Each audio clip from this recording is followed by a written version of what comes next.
Askari tower और core commander house नजरातुश करने का केस।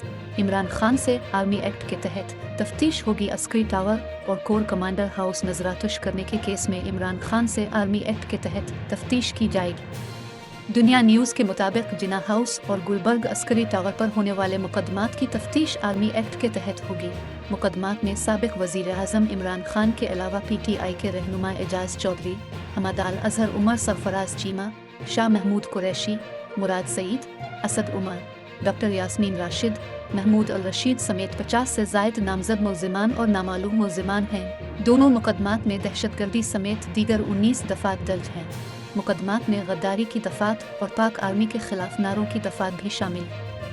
ज़राए के मुताबिक इन्वेस्टिगेशन पुलिस इन दोनों मुकदमात के तमाम मुल्ज़िमान पाक आर्मी के हवाले करेगी।